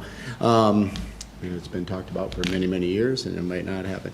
But I also know that the Dakota Prairie Gardens housing thing is going to be in joint jurisdiction as well, and I do know people that are involved with that. So again, I think we've had that discussion before where I do not know the history as well as they do as far as the mishaps, but I don't think it's broken beyond repair. I see it as something we can continue to discuss and fix. I mean, I don't like, I mean, I understand the spite of if we're not following the rules, then we need to discuss that and discuss it civilly instead of just kind of pulling the rug out from everything. I've said it before when we were as a commission together, I said, I don't want to lose our voice, and I think that's where I probably stand at this point as well, so. Any other? Does anybody from the governing body object to somebody speaking? No. Come on forward, ma'am. Just give your name and address to the record, please. Hi again. I'm Cindy Aden. I'm currently the chair of the County Planning Commission, and my address is 31038 467th Avenue. And at one time, for 9 years, I was a zoning administrator for the county. The biggest problem that I always had working with the joint jurisdiction is that, again, it's one party or the other says no, and it can't happen, and there's no recourse for the applicant. There's nothing beyond suing, which not everyone can afford. That's a great thing to do, but it's expensive, and we know it. I mean, the governing bodies get sued all the time. So if you're looking at keeping this, you want to keep it around, you want to keep doing it, that has to be addressed. We have to find a way for our applicants to be able to move forward. I can't even tell you how many times, as a zoning administrator, I looked at the applicant and said, well, we can do this, but the city will say no. Probably at least half of the time that someone was in my office to do something in the joint jurisdiction. So if you can address that, if you can fix that part, if you can make it so the applicants actually have some kind of recourse, otherwise I don't see any way that we're going to be able to keep this going together, because it's just, you know, if you're saying the county wants to do this and the city wants to do that, and then nothing happens at all, so. Thank you. You bring up a good point. Is there any, if there was no joint jurisdiction, the city said no to something, is there any recourse other than suing? I mean, right now, we don't have a zoning ordinance, but if it were, more than likely, that there would have to be a recourse to it, similar to our ordinance or similar to the county's ordinance. There is a recourse. If the planning commission says no to a conditional use permit, then the step that the applicant has is to actually come and appeal that decision to the governing bodies. So that would have to be the same recourse at that point. If there's no recourse beyond that, then the applicant can still go and take it to court if that's necessary. But there is a recourse. The JJCA has a recourse. City ordinance has it. County's ordinance has it. But it'd be similar to set up the way it is now then. Because right now, if somebody goes to planning and zoning under JJZA and planning and zoning says no, then they can appeal it, and it comes, just like we just heard, it would come to the governing body. Correct. And if the governing body still says no, then the next option would have to be legal through courts. Correct. I don't think there's any other steps you could take after that. No, it's the same process in the county or in the city. Am I correct in that? Our legal counsel's in the room? Okay. Not a lawyer, but I did say the Holiday Inn Express once. Who had one? I mean, I was going to ask if there's an appeal process, or either through this agreement or through state law. Is there anything in state law for an appeal process? I also want to say, I would like an answer to that, but I am a little concerned that when I hear people say the city will say no or the county will say no, you know, like that's concerning to me, and we don't always know what the response is going to be, and to suggest that another body might deny something maybe it's based on past experience, but that is a little concerning to me. But is there an appeal process? What was it? I guess, yeah, there's an appeal process. We just went through it. With the JJCA. City, yeah, there's an appeal process. We have gone through it several times. Recently, we went through a building permit appeal. So, yeah, there is one. I'm sure the county has one as well. There's a requirement of it in state statute for the city and for the county. The appeal process within statute and within the city's ordinance requires notices to be published. It requires a certain number of votes, 2/3 majority and so forth, for it to be approved or agreed to. So yeah, there is a process statutorily and locally as well. I think it's, go ahead. Is there anything, probably talking to the two lawyers, or maybe even Jose, is there anything we can do? We were just discussing one body votes no, one body votes yes, and it's effectively dead. Is there any way for them to appeal? You know, because right now you said suing, which a lot of people don't have the monetary ability to do. Is there any other way to kind of, in between those two options, to kind of say, I would like to appeal this decision or Force us to reopen the argue discussion? until we all agree. I think Dave can speak to that. Didn't you talk to Brookings County on what they, on their Board of Adjustment, how they sit? Brookings County, I spoke with them today, their board of adjustments is, there's 3 commissioners and 2 city councilmen on their board adjustments there. That's the only thing that they're offset on. They don't have, they're 50%, 50-50 on everything, but the board of adjustments is 3-2. Julie? So first of all, again, the vast majority of the cases that we're talking about are inside of the 1 mile radius, which means that most of these cases that you're referring to would still, like, there wouldn't be a difference, right? If the concern is that the city will have their way, right, because we could, you know, vote against it, well, then there would be no effective difference by removing the JJZA for the vast majority of all of these cases, right? Now, to the other point, if you wanted to have such an approach, then it sounds like there was weighted in favor of the county in that case. Now, if that were the case, if you want, first of all, I think that it's called jurisdiction because we're the, you know, we're the final body, right? Like, there's no other body to appeal to because we are the final body, right? That is the decision. That's why there's no additional recourse beyond legal recourse. Now, if that were the case, that you wanted to consider some kind of makeup of a body that was a single body, that was an appeals body, then the weight should be in favor of the city within the 1 mile and in favor of the county in the additional 2 miles, if anything.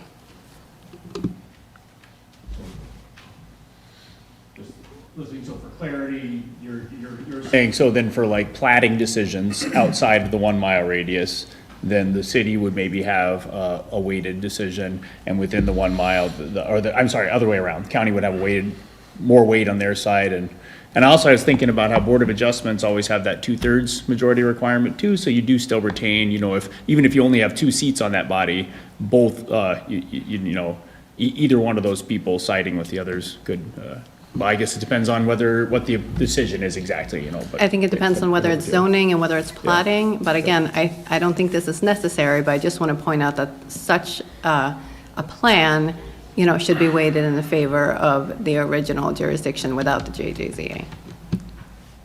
I want to make one point that I'm watching this. So we came to the table discussing whether or not the JJZA should be dissolved because we're at this wit's end. And I'm watching both bodies come to compromises and resolve how to fix the issues in the JJZA as we speak and talk about this. So do we need to still continue to discuss dissolving, or do we continue to discuss how do we address the issues and move forward with addressing the issues first? That's my question I'm putting up on there right now, because we've been discussing this for some time, and as I watch, I'm seeing you guys starting to talk about it. Fun? I have a question. I'm going to pick on Mr. Smith here. This 3 mile, the green line here, it says possible. So that's like your shall or may word? A lot different. Okay. That's all in statute and also in some Attorney General opinions from. I think that the memo, though, that was shared is accurate as to jurisdictional boundaries. So I guess my question is that something that's going to happen? What would cause you to? As far as that 3 mile? Yeah. That's what state statute directs us. The 3 mile would be, and I'm just looking at the statutes. So the 3 mile is the limit, the most that it can be. Can it be less than that? Yeah. But for the subdivision ordinance, that would be the most that you could have. What would cause it to be that far out? That would be a council decision at that point. That is what we used to have, though. between that time that I mentioned in the memo. I'll sit down, Jose, I have a follow-up. Go ahead. Jose, can you just clarify the difference between the 1 mile jurisdiction and what that covers, and then the 3 mile subdivision and what that covers, and what does the subdivision control mean? So exactly? the zoning ordinance, I think that's clear, I guess, to me. That would be you're controlling the use of the land uses that would be allowed within that area. So the discussion that happened today, that would fall within the zoning ordinance. The subdivision ordinance controls the platting and then how the land is developed. So let's say the county says we're going to be putting a subdivision wherever, over there somewhere, some development of some sort. It might meet their zoning ordinance as far as the use, but then for the subdivision ordinance, they would have to come and talk to us. So they would have to follow our platting requirements. We'd have to sit down and talk to them regarding the utilities and how the roads are going to be done and so forth. If I may, just to address Mr. Gilbertson, I try not to stand up during these meetings and address formally, but the question that you asked was who has that authority? In 11.626 subsection 1, it specifies that a municipality may elect to approve subdivision plats outside of but not exceeding 3 miles. So my interpretation of that would be that is up to the municipality to make that decision at their discretion. Daryl, you good with that? Agreed. Sorry, you're not our lawyer. So that would be whether there's a JJZA or not. Jose may have a better answer, just a story. So, correct. So when the JJCA was initially adopted, the city actually had that 3 mile subdivision ordinance outside of the JJCA. And we did that originally because we were not even aware that the county had a subdivision ordinance when we adopted the JJCA. Through conversations and working with Cindy, eventually we figured out, like, okay, well, wait a minute, there is a subdivision ordinance. And at that point, that's why that 2018, that's why it got, we relinquished that right, I guess, that we had. We gave that up because there was a subdivision ordinance that the county had, and it matched, had some similarities with the cities. So then we stopped it at that time.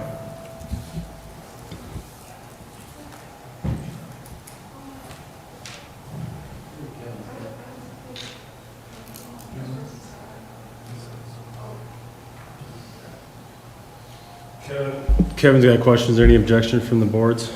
No. Yeah, I'm Kevin O'Kelly, 325 South University Street, and I'm on the city's Planning and Zoning Commission. And when it comes to issues in the JJZA, we make better decisions when Cindy or Drew are there. I'd sure like to see them at the meetings. So that's my suggestion, to keep them there, okay? I like them at the table. Thank you. Thanks. Al's got something? Yeah, I'm going to come back to the question I had. You know, we came to the table with the idea that you guys wanted out. And so this whole side seems to be trying to convince you to stay in. So I beg the question again after we heard back and forth. If you think that you need us to get out, then let's make the vote now, because we're not going to convince you otherwise if your minds are made up.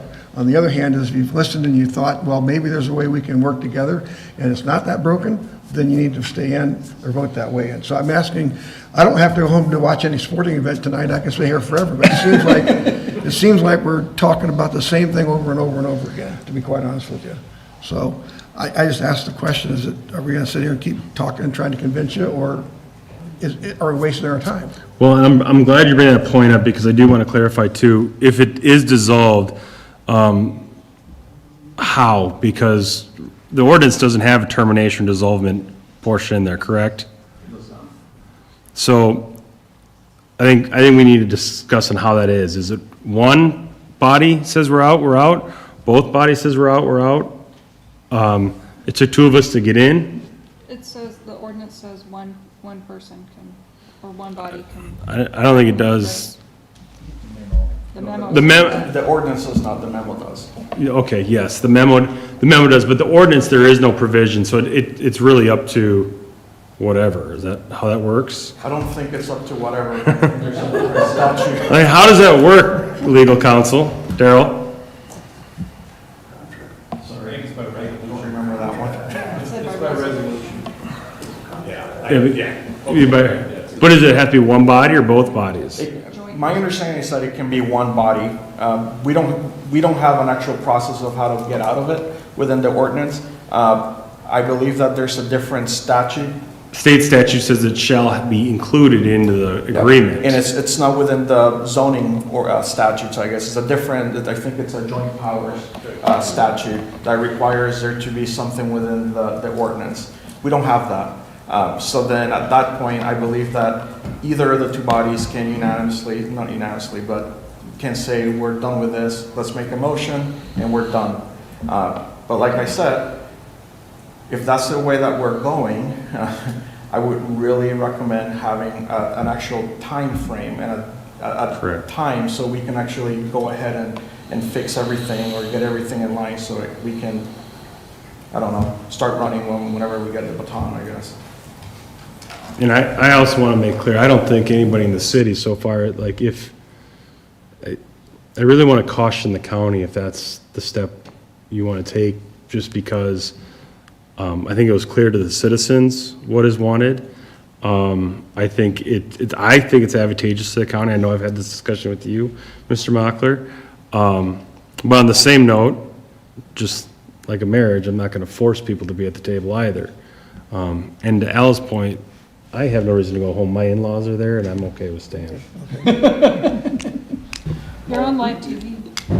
He's probably watching, actually. Go ahead. So, I think following Al's comment, I would like to make the motion that we seek counseling. So, I mean, that a little bit jokingly, but that we ask our joint planning and zoning commissions to identify what the concerns are that seem to be primarily coming from the county side, that they elaborate those, list what the issues are specifically that we need to have addressed, and that we take the next 6 months to see if we can find a resolution in that time, a new process, adjustments to the ordinance that might address those problems to the mutual satisfaction of both bodies, and that simultaneously we get clarity on the most appropriate timeline for exiting if we are to exit, so that any like appeals windows and things like that all have plenty of time, and that there's an appropriate amount of time to rewrite the zoning ordinances and things like that. So that's my long-winded motion, if anyone chooses to second it. That was a very long-winded motion, but I will second it. So I have a motion and a second. Any further discussion? So I'm going to speak. We've had these same conversations. I've had the, whether you want to call it the luxury or the misfortune, to sit on this board since the adoption of joint jurisdiction. We've had these discussions before. We knew it was broken. It's always, well, let's talk about it. Let's talk about it. And we're here again. So I don't see it working like it was intended.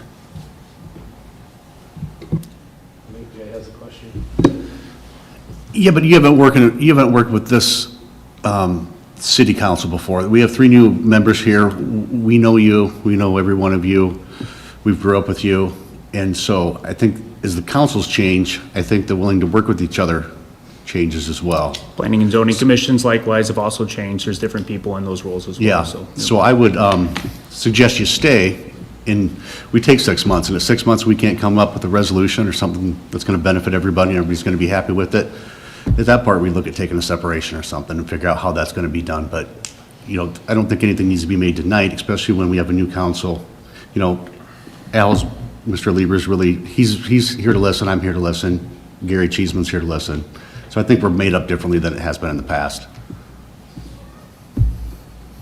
That would be the only thing that would give me pause, I should say. Because I do know what it's been like, and it's dysfunctional.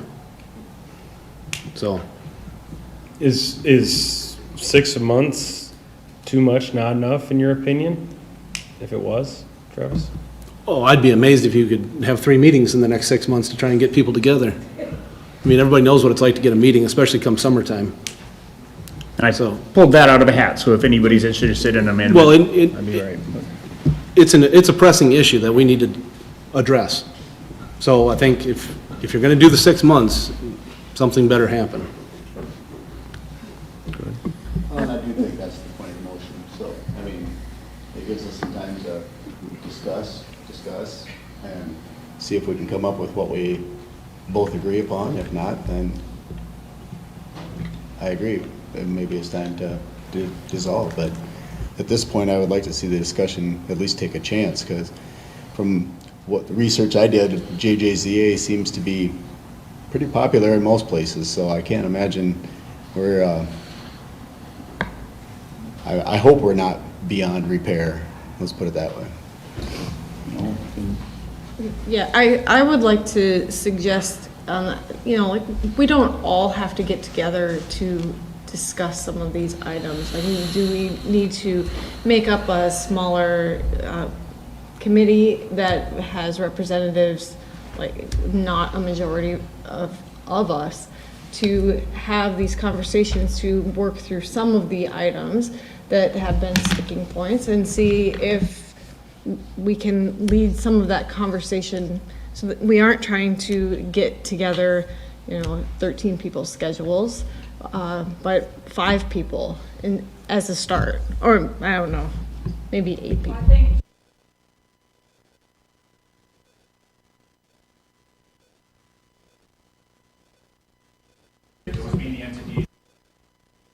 That's what I was gonna mention too. Not us, but the planning and zoning. And I raised my hand because I also did want to say, we are both members of the Southeast Council of Governments. They're a planning district that is all about writing plans and things like this. So, you know, I think relying on them to try to find other models that might be working better and less contentiously is might help people a bit, so.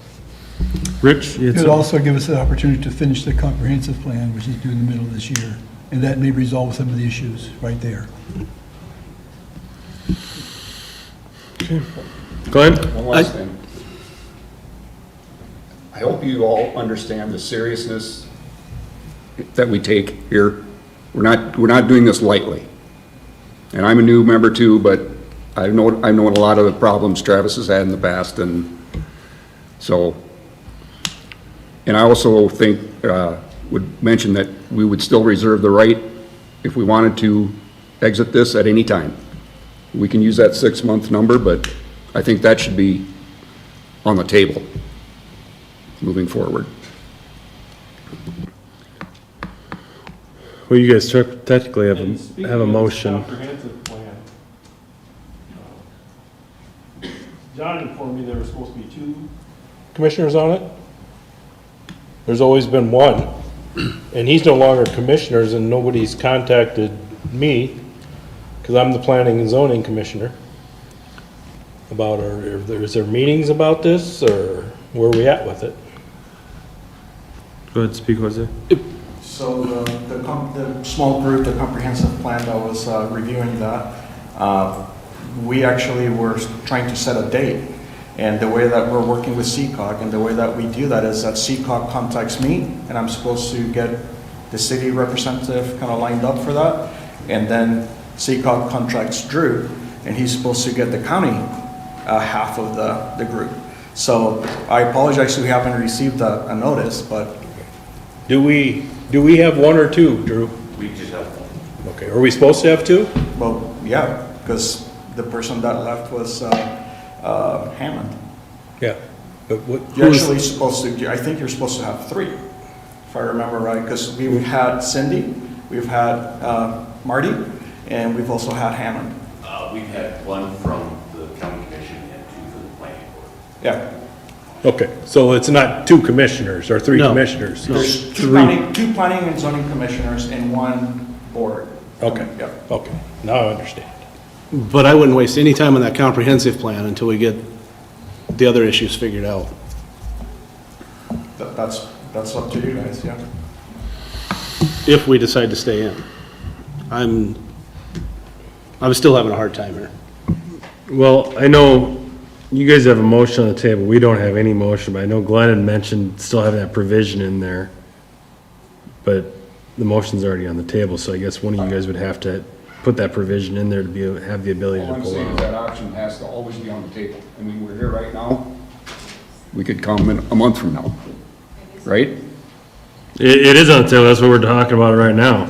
Yeah, but the option of we can get out even before 6 months. Yeah, I would say that that wasn't my intention, but also I don't, I'll leave that to the body to discuss. I don't feel strongly about the interpretation of that part of it. I mean, my goal was, let's have a window where we see if we can resolve our problems. And, by that window, I thought, let's push back the decision of, let's get out of this summarily until at least 6 months. And the other thought I had was that it does seem like order process-wise, avoiding the likelihood that we might be inadvertently taking someone's appeal rights away by dissolving summarily without giving enough of a window, that if people are given certain amounts of time that they might be able to appeal a decision and the body no longer exists, I just worry that, what the effects of that would be. So that was my reasoning. Well, I'm just saying, like, if we ended JJZA today, but somebody had a decision by our zoning administrator about something having to do with JJZA, but would be able to appeal it,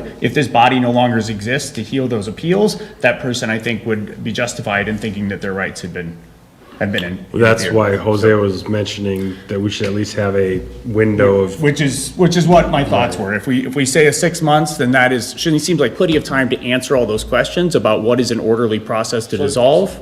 So what you're proposing, we may take 6 months to decide and then another 6 months to get out, if that's the choice? That would be the timeframe.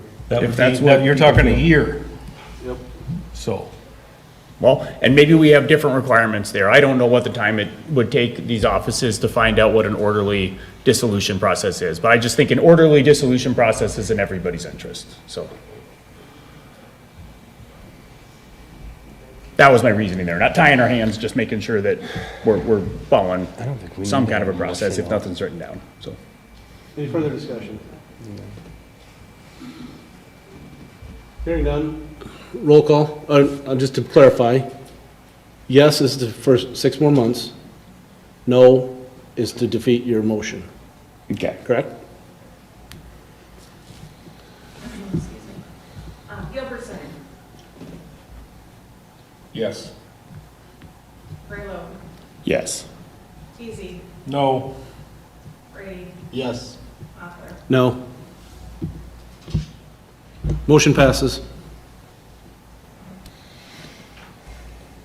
I guess we're going to marriage counseling. So I guess from here, we'll set appointments or some kind of meetings and start discussing some of the issues and try to get things resolved in the JJZA. So 6 months from now is October 15th. Am I correct in that, Katie? It's 4/15, so yeah, October 15th. Yeah, we don't need any motions, right? We're good. Didn't think so. Okay. Anything else to discuss? Is there a motion to adjourn from the city? Motion by Councilor Hollins, is there a second? Second. Second by Councilor Lieber. All in favor, say aye. Aye. Opposed, say nay. City's adjourned.